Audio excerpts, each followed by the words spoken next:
All right, let's hardwire a dash cam into this JL Wrangler. Gonna use this dash cam, the hardwired kit. This is a good one. You can find them on Amazon. Here, I'll get the item number there. Let's see if you can, maybe you can get it that way. What's nice about this one is it comes with a whole bunch of different adapters, so it doesn't matter what camera you get. It will have an adapter that will fit into your camera, plus it comes with a whole bunch of different fuse inputs, so it will work in whatever fuse block you have. So that's what I'm going to do. The contents of this camera are the camera, a 12-volt adapter for a cigarette lighter, which has got 2 USBs, a panel knife, which is, I guess, nice. These are the sticky pads to connect it to the windshield. You'll only need one, but they have 2, so you could actually use this in 2 different vehicles if you wanted to. And then a fairly long USB cable. I won't need that. I won't need that. I won't need that. I will need this along with the camera.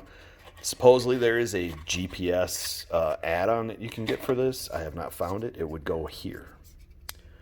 And it is not.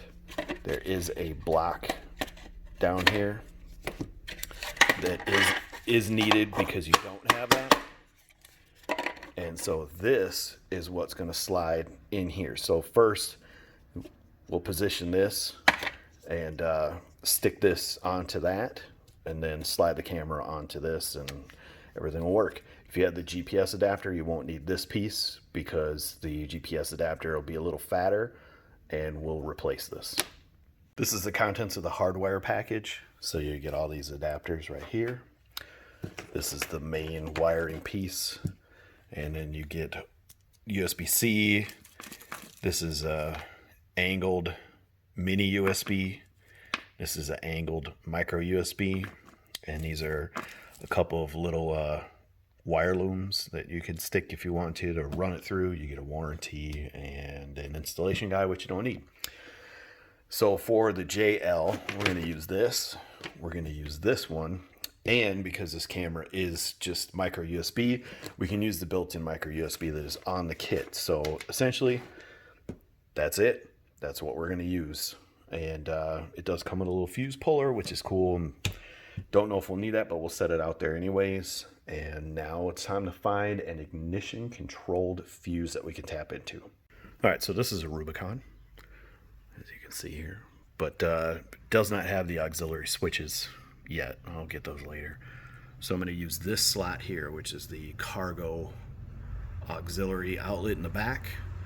Has 2 different ways to hook it up. One is ignition, one is battery. So I have this hooked up for ignition.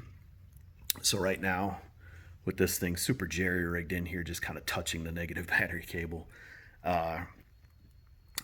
it will power up if I push the button. So that is where I'm going to ultimately wire this thing in. All right, I've already kind of started here. You can see where I've got the hanger there going through. That is a plastic grommet that people will say that you can grab with pliers or whatever, but actually I have that grommet right here. It is a flexible grommet, and it actually is a twist lock. So reach in there, funnel your arm in, and twist these, and it'll pop right out. So that's all you need for that. But that is where I'm going to feed the wires through the firewall, and then I'm going to run them all the way across the back of the engine here over to the fuse block. All right, inside here is 2 10mm bolts that will get the handle out, and then you pull hard and it'll pop out of that thing right there. Don't worry, it'll feel like you're gonna break it. You won't. You will. Might pop up your speaker grill here, but whatever, it just snaps back down. And then if I can get out here, down here you see there's the hanger. So what I'm gonna do is I'm gonna run the camera up there somewhere right around the rear view mirror. I'm gonna feed the wires up into this trim. They're gonna come out here, and I'm gonna feed them down with this wire down through the dash, and then I'm gonna poke it all the way through down there, and then it'll come out here, and then I will attach it to the hanger and pull it out into the firewall. That is a 15-foot wire harness that comes with it, so that should be plenty of wire to get that all the way through. All right, now that I got a power source, this is for my wife, and she just gave me I gave her the option of putting it directly behind the mirror or off to the side. She wants it off to the side so she can see the screen and access the menus and stuff like that. Even though this thing has a built-in Wi-Fi hotspot, it's going to go off on the side there. So if I take the camera here, it's going to go about like that.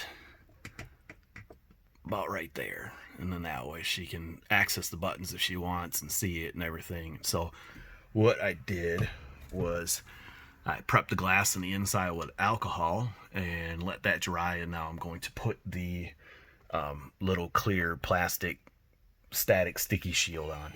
Now with a general idea of where you're going to have the camera, you can start feeding the wire. So I'm leaving some slack here so that I'll be able to plug it in, because it's going to plug in like this, and we need the wire to run down the driver's side. So I've got it pinched in here, so you'll have to pull this down a little, and then you can feed the wire in there. It will come out here. As you can see now, it's going to follow this wire harness. So then we're going to take and shove it down here and pick it up down on the underside of the dash. All right, so we're going to feed it down here.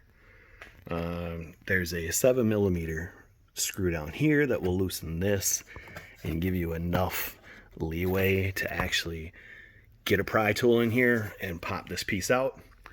So it's going to feed down through here, under here, down, and into a hole right there, which probably is better there. And that will get it down under the dash. All right, I ran into an issue, so I did end up pulling that, which I think I said in the last clip anyways. But you got to run the wire backwards. The JL does not allow enough room to get the little transformer block through. In here, it's super, super tight. So what I did was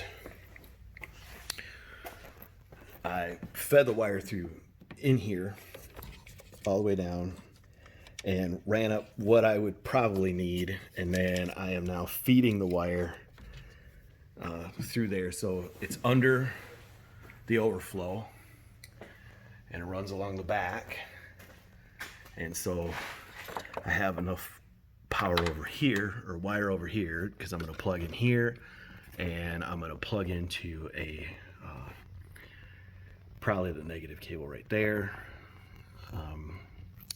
unless I can find like a jump poster or something, maybe down there. That guy there, that's where the ground will go. So hopefully this is getting close to being done. So I wired the same camera into my Grand Cherokee here, and it was a whole lot easier, I guess, just because I was able to run the cable. As you can see, I got the camera there. I was able to run the cable up through the header, down the A-pillar, behind the dashboard, and this is a Summit, so it has air suspension, so I actually just punctured the gasket going to the engine compartment way down here. You probably can't see it because the dashboard and glove box are together, but yeah, I snipped the ends of the power and ground cable off and reconnected them under the hood, but this was way easier to do. So I guess if you want to do a at-home dash cam install and you have a Wrangler, sell it and get a Grand Cherokee. It'll go a whole lot faster. No, I'm just kidding. I got both. All right, so here it is finally done. So I grounded it there. The wires are run.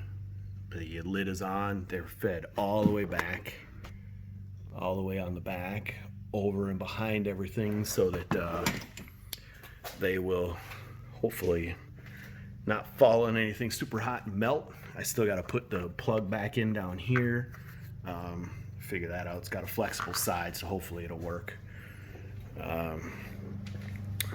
But should be good to go. So let's do the real-time test. There you go. it's working. Now I just got to set it up. So that's going to be the final product. Everything back together. No wires hanging out anywhere. Should be good. Good to go.